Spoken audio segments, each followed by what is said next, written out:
Hello and welcome back. Today in module number 2, we are going to talk about a lot of things. What does it mean, a lot of things? We are going to start with a short review of HTML. We're going to talk about introduction to JavaScript. What does it, why we need to learn JavaScript and what is its functionality. Then we're going to talk about web design and also known as information architect, how we set it up so it will make more accessibility to our website by using the design and the technology behind that. Then we are going to talk about setting up your own website hosting at zerofees.com and how to do that, and how to upload files to your website, because every file that you're going to work in this class, you will need to upload it to the website. And in order for you to do that, you will need to use a FTP application, and I will talk about that and what does it means.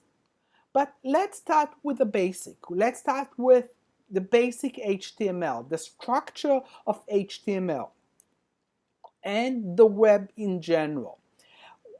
When we are talking about the web, it is like car registration.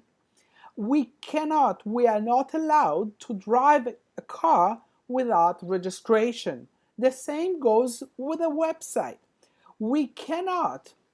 They do not allow us to run our car without, or website without the registration.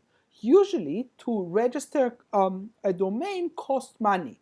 So in order for us to avoid this, and in order for you to have a website, I decided that in this class we will use zerofees.com, which is free, and so you will not need to pay any money for registration, and it will allow you to ability to practice before you will invest. If you are planning to continue to develop your skills with regard to the web, it will allow you to develop the skills in order for you to become professional web developers, and it costs money. So this will be the idea behind it, why I have chosen zerofees.usa.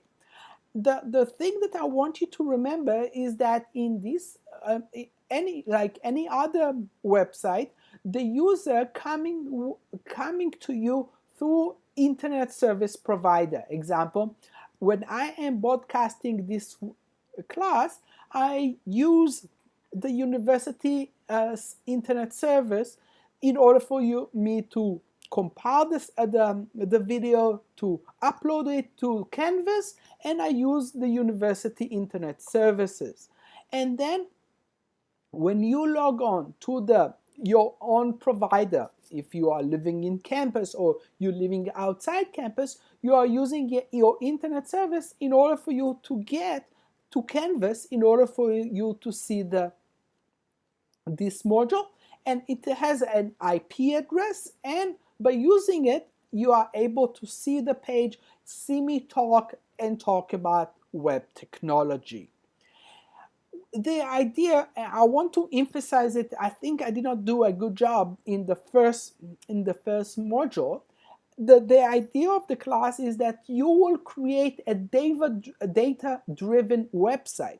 That by doing that, you will work with another partner in order for you to have a database and be able to display the database, what the database provides you. Example, I gave you an example last year was with the farmers markets. The students were able to display what is available and what is not, and by using the database, you were able to apply that and be able to display that, and ability to have some connectivity. In addition to that, the JavaScript will allow you to do more instant display of the interaction, in order for, again, to have a real data-driven website. Another element that I want you to become familiar with is content management system. What is content management system? Your blog is an example of a great content management. And you will learn, because of the platform we are using, a technology platform for our hosting, which means that we are using open source application that it consists of Apache or Linux and MySQL and PHP, allowed us to embed a lot of content management system. And in the end of the class, you will learn how to embed the content manager system into your website. So people will be able not only to see what you have done in your class, they will be able to see your blogging posting and what you have discussed so far in the class. So this is why it's so important that your blog will be on target with regard to what you're going to display in your website. So let's start again with the HTML. The HTML is also the foundation of web design, web technology. It is very simple. It's not a programming language, it's a markup language. And it is really, really the basic. It doesn't need a lot of skills.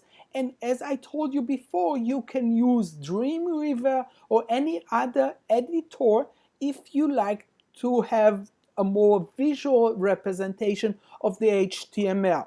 And that's fine with me. As long as you will understand in your head the idea of the HTML.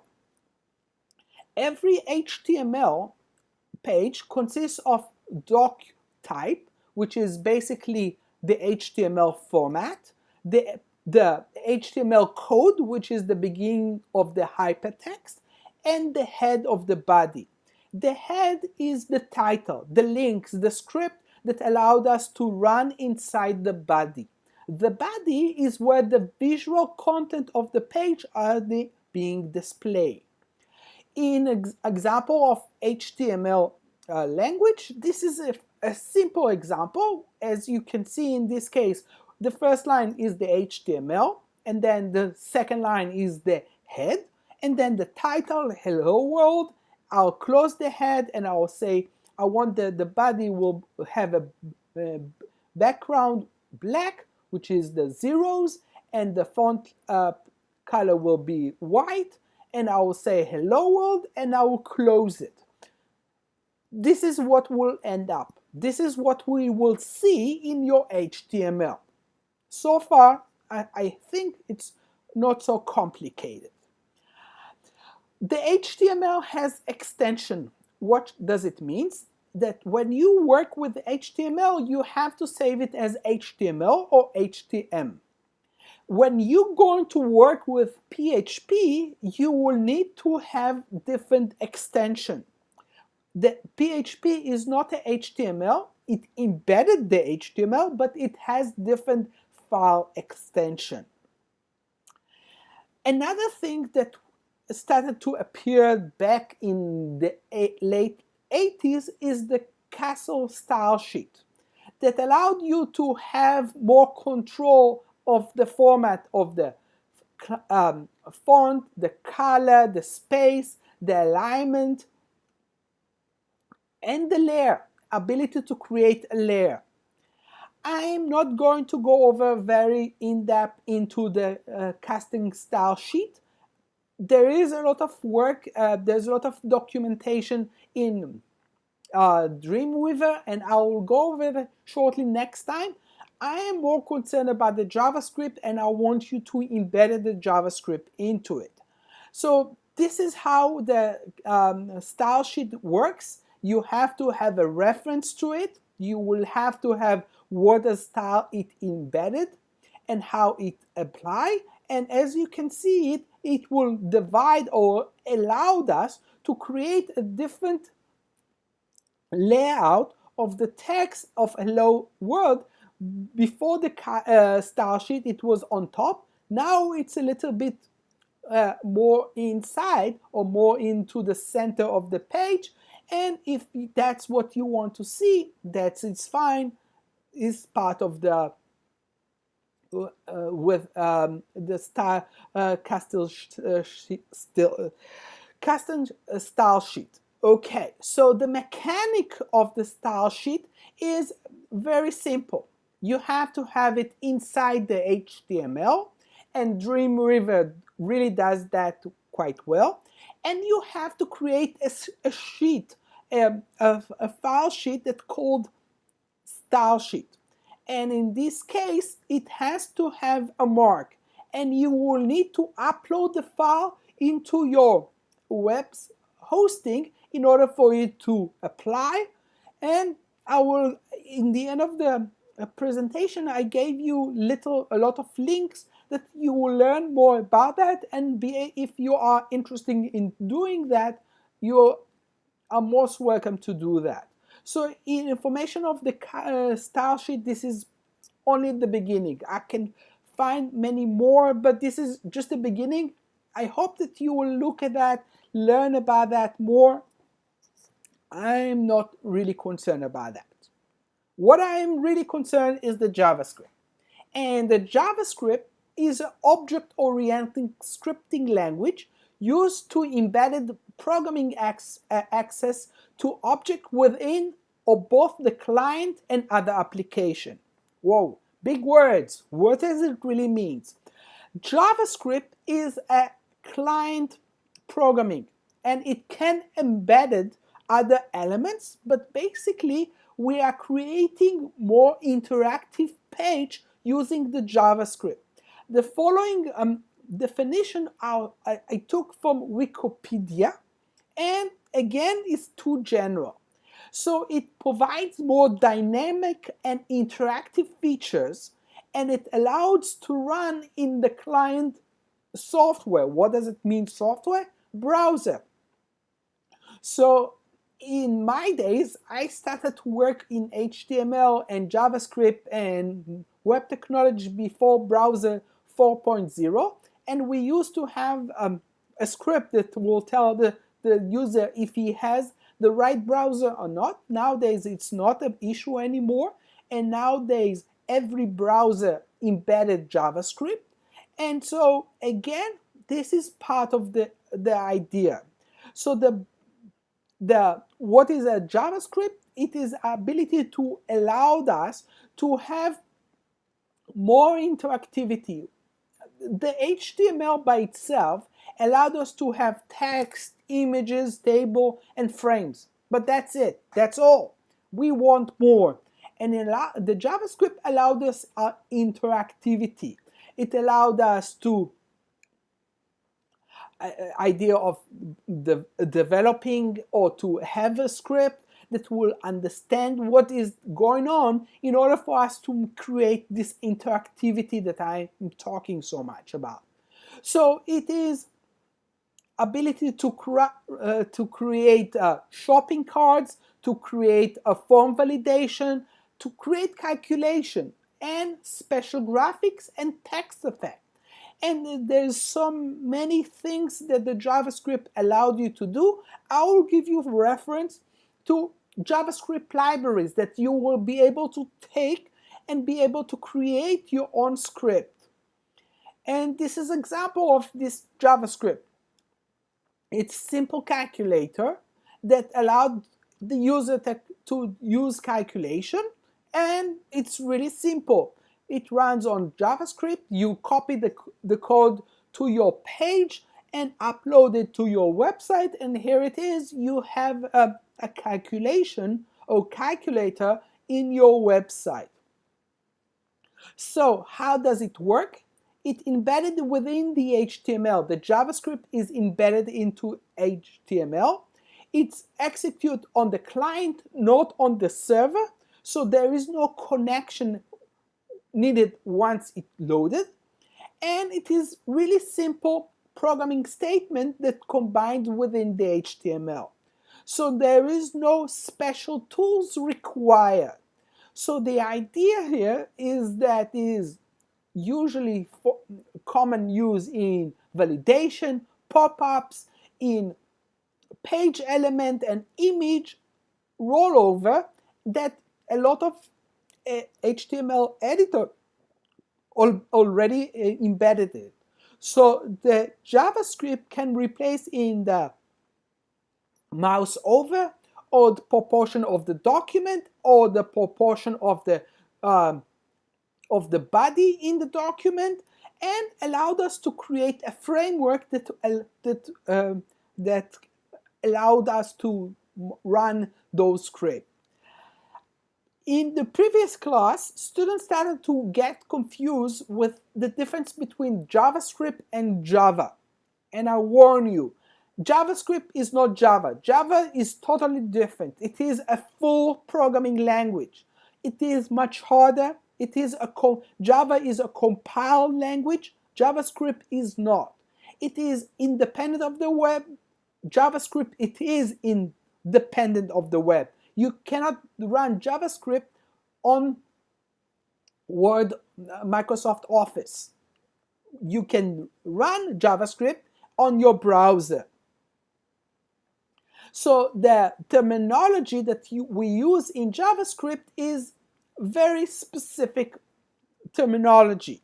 We are using example object, properties, methods, events, functions, values, variables, expressions, and operator. We will cover that in class. We will learn about that. And maybe you are not a programmer per se, but I want you to have a better understanding of it. Because when you will work on a team and you will have understanding what is an object is, and maybe you will be able to help the programmer to create better effects using JavaScript. The object in JavaScript refers to windows, or document, or images, or tables, or forms, or links. So the object should be named. The object also have properties that act as modifier. The property is in JavaScript is the property of the object. So the object properties are defining by using the object name. For example, document dot background color. So the document is the object. The background color is the property. So I want you to have a sense what it is, so you will be able to help the programmer to create better properties and better objects in order for you to do that. Methods in JavaScript is the action applied to a particular object. So methods are what the object can do. You can write, or you can make it the object write. So you are allowing the user to write on the script. And in this case, the document is the object and the write is the methods. But you can also use the JavaScript in association with an object with an action. Example, on mouse over. When the mouse over the object, you can create image change. Or on submit, you can check to see if the user filled out all the forms that you asked them to apply. So the events use as an action as a trigger to the events itself. Functions are the name of the statement that perform the task. So example, function do whatever, and I will open it and I will say statement here. So it will be built in, and so you will be allowed to do a function if you want to do that. And you will learn about that, you will see effect of it.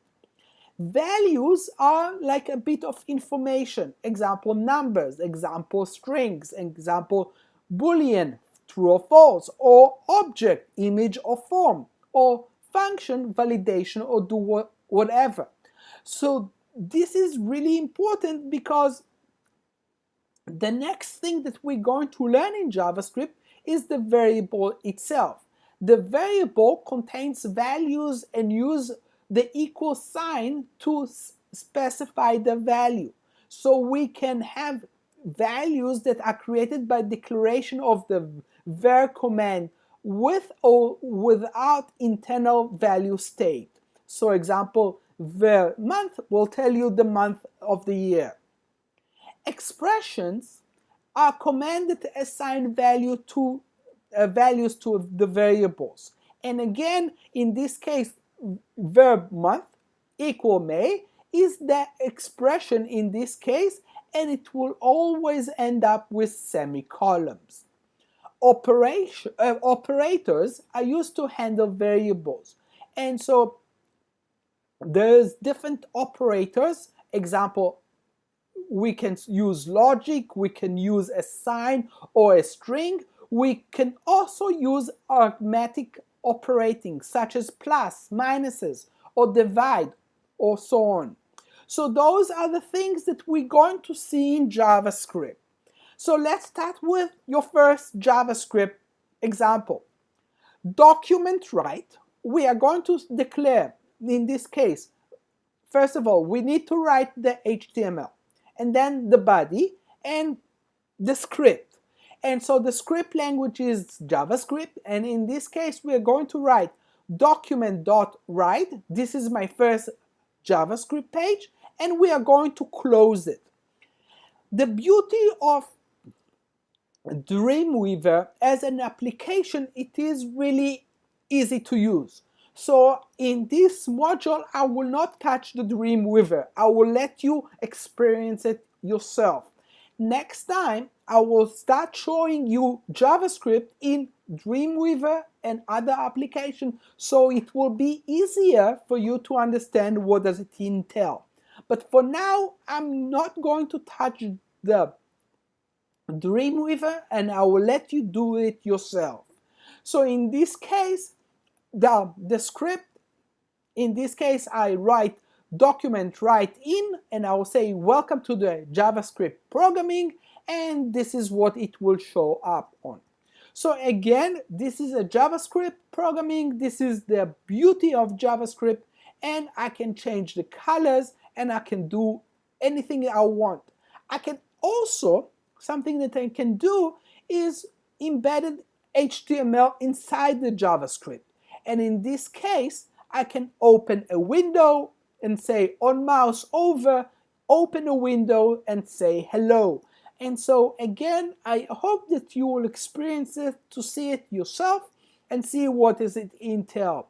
So in this case, I broke it down, what does it entail. So input type bottom is that when you press on click, you will say window alert, say hello, and in this case, this is what you will say.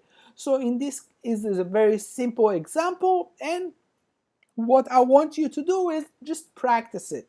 See if it makes sense. If not, please come back to me and I will work on it and I'll give you more simple example of it.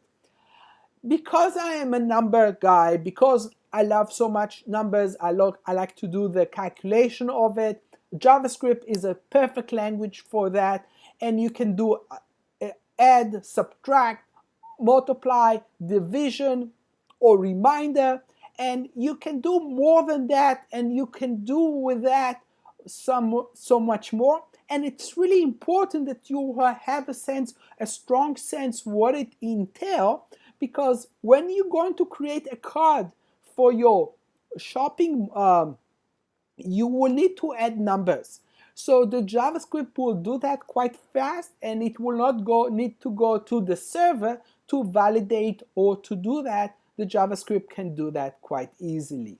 So in this case, again, how we apply that and how we can do that, and again, it helps to make better decision making and ability to apply that.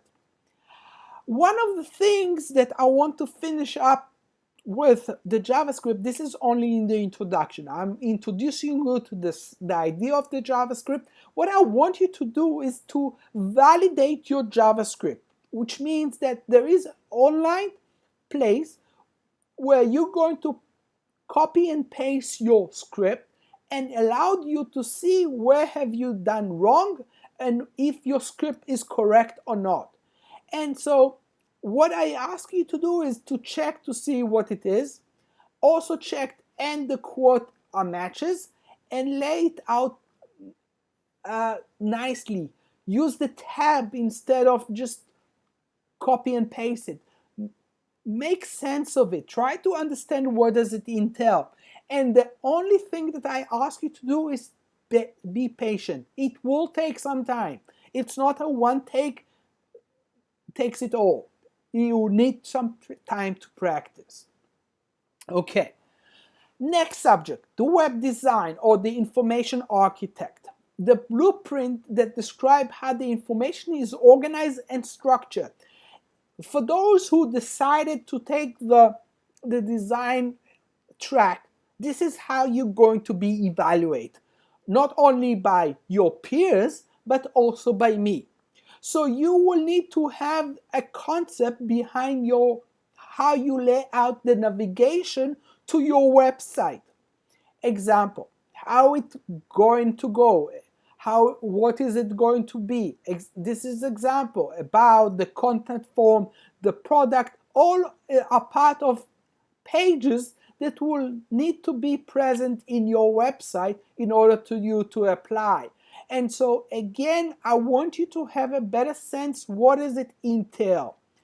And with regard to the design template, again, you can have a grid, you can have some structure into it. It's up to you to decide what you think will work best, and you will need to work with a programmer to make it more work for both of you, and so it will be appealing not only to you, but also to someone from the outside.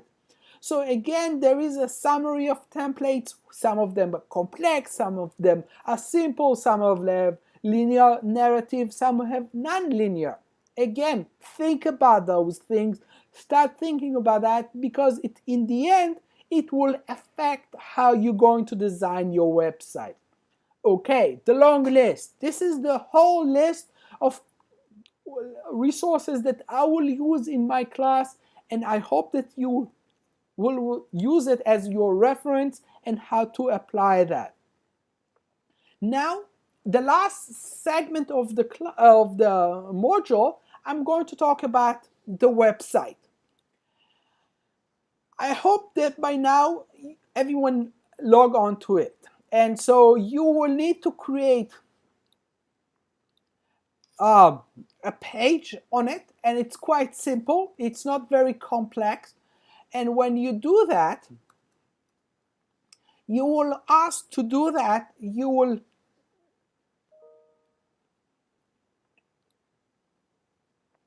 will create order now. You will have a username and password, your email. You have to have validation email, and you're going to say you're going to have a personal website and the language. When you do that, please remember your username and password. Write it down and give a valid email address in order for you to create that. Otherwise, it will not work.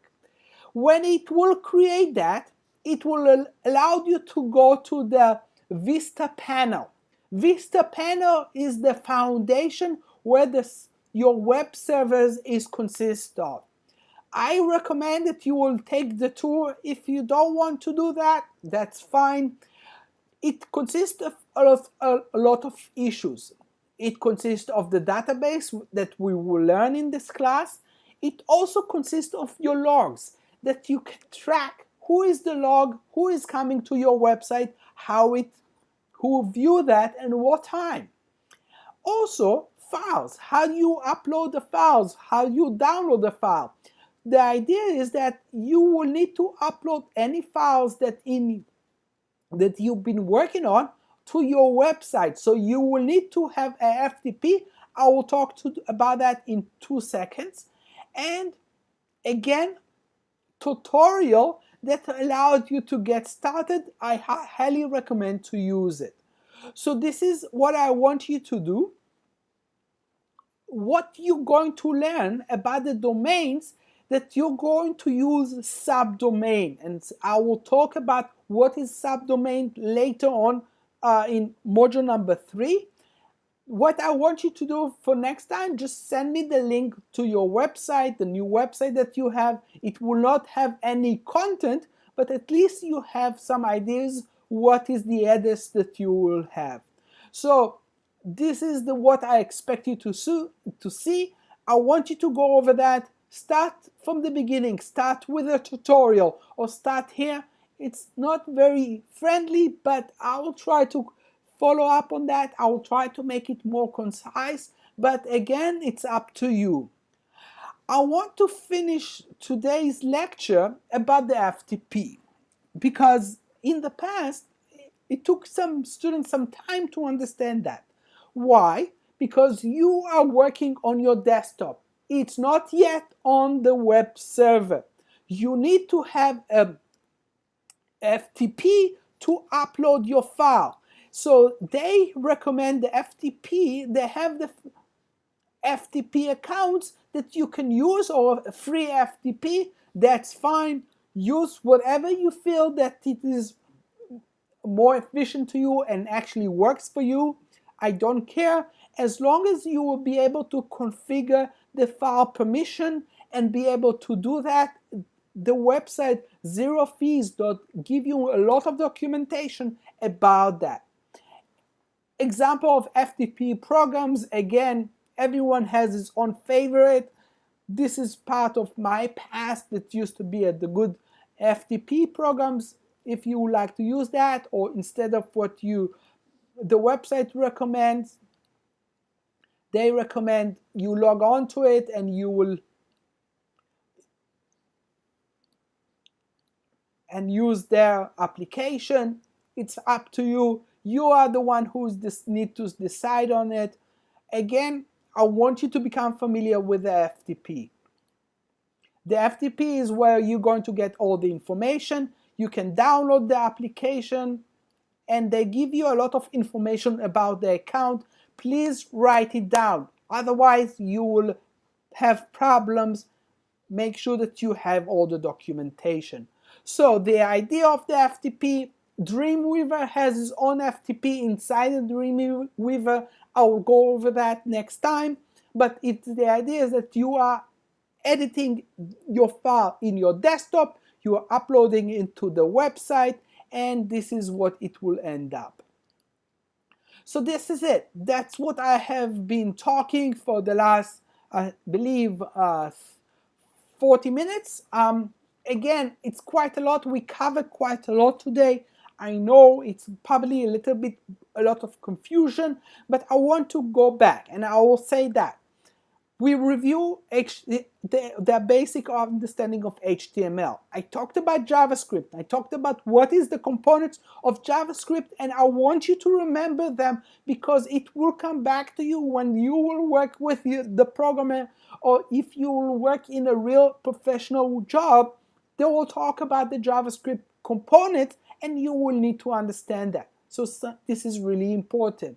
I also talked about the web design. I talked about that in essence of information architect. I did not talk about the essence of the web design itself, what file format we are using, how to use it, and so on. We will talk about that in the coming classes. But right now, I talked about information architect. You need to start mapping how your website is going to look like.